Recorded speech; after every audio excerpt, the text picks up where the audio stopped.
So I was 15 years old when I had my first attack. It was my left hand, and that stuff started in the afternoon. By the next morning I had 2 swollen hands. My mom took me to the doctor in the afternoon. I was diagnosed with a spider bite. And between the ages of 15 and 16, about once a week, once every 2 weeks, I would have an attack of swelling. So it would either be my hands or the side of my face or my feet, sometimes my thighs. I would get swelling in my throat, but nothing that ever completely swelled up. On my 16th birthday, I had my first tummy attack, which we obviously at that stage didn't realise what it was at all. And they started treating me for an ulcer, and I was diagnosed at the age of 21 with HAE. From the first attack that I had till the time that I got a definitive diagnosis was 6 years. Feels like a lot longer because when you're going through that pain, and I think also just emotionally not knowing what's wrong with you, it was just a long time, but 6 years is the time that it took.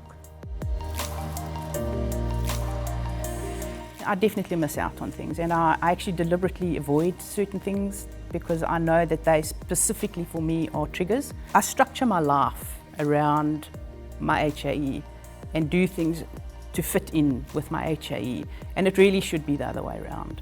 HAE has definitely affected my social relationships because it has restricted the way that we do things. It dictates a lot in terms of what decisions we make as a family, places that we go, how long we go, how we get there. Also there's a lot of guilt for me associated with that because I feel like my whole family's lives sort of rotate around what's going to happen with me, what potentially could happen with me. The biggest challenge we have in rural communities is access to healthcare. So there's a long distance to get to hospitals firstly, and also a knowledge of the disease. A lot of the doctors in the area, when they do get to patients, don't know what HAE is. But they also are so overloaded and so overworked that they don't have time. And you need a doctor who has the time and the knowledge and who's prepared to sit and look into what is wrong with this patient and not just say, well, yes, that looks like an allergy and let's treat it as that. Ask the questions, especially things like, is there a family history?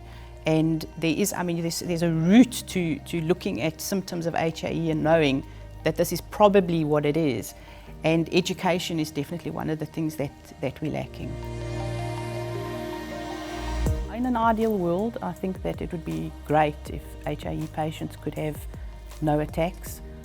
Certainly think it's a long way away for myself and for the people in my country, but I would certainly say that that's, ideally it's doable, but it's a long path for us to get there still.